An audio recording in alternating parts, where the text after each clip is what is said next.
Deuteronomy 14. You are the sons of the Lord your God. You shall not cut yourselves, or make any baldness on your foreheads for the dead. For you are a people holy to the Lord your God, and the Lord has chosen you to be a people for his treasured possession, out of all the peoples who are on the face of the earth. You shall not eat any abomination.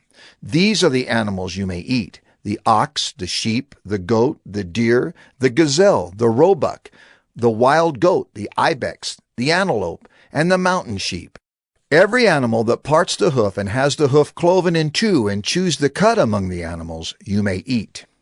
Yet of those that chew the cud or have the hoof cloven, you shall not eat these: the camel, the hare, and the rock badger, because they chew the cud but do not part the hoof, are unclean for you. And the pig, because it parts the hoof but does not chew the cud, is unclean for you. Their flesh you shall not eat, and their carcasses you shall not touch. Of all that are in the waters you may eat these. Whatever has fins and scales you may eat, and whatever does not have fins and scales you shall not eat. It is unclean for you. You may eat all clean birds. But these are the ones that you shall not eat: the eagle, the bearded vulture, the black vulture, the kite, the falcon of any kind, every raven of any kind, the ostrich, the nighthawk, the seagull, the hawk of any kind, the little owl and the short-eared owl, the barn owl and the tawny owl, the carrion vulture and the cormorant, the stork, the heron of any kind, the hoopoe and the bat, and all winged insects are unclean for you. They shall not be eaten. All clean winged things you may eat.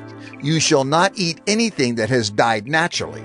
You may give it to the sojourner who is within your towns, that he may eat it, or you may sell it to a foreigner, for you are a people holy to the Lord your God. You shall not boil a young goat in its mother's milk. You shall tithe all the yield of your seed that comes from the field year by year, and before the Lord your God, in the place that he will choose to make his name dwell there, you shall eat the tithe of your grain, of your wine, and of your oil, and the firstborn of your herd and flock, that you may learn to fear the Lord your God always.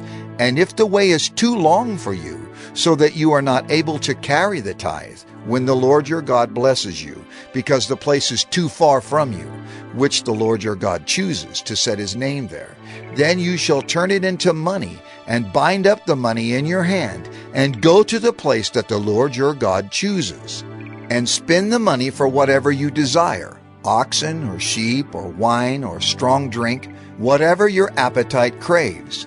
And you shall eat there before the Lord your God and rejoice, you and your household.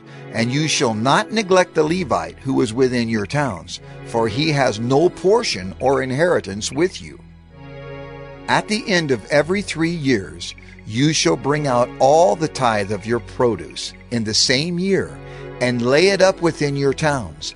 And the Levite, because he has no portion or inheritance with you, and the sojourner, the fatherless, and the widow who are within your towns, shall come and eat and be filled, that the Lord your God may bless you in all the work of your hands that you do.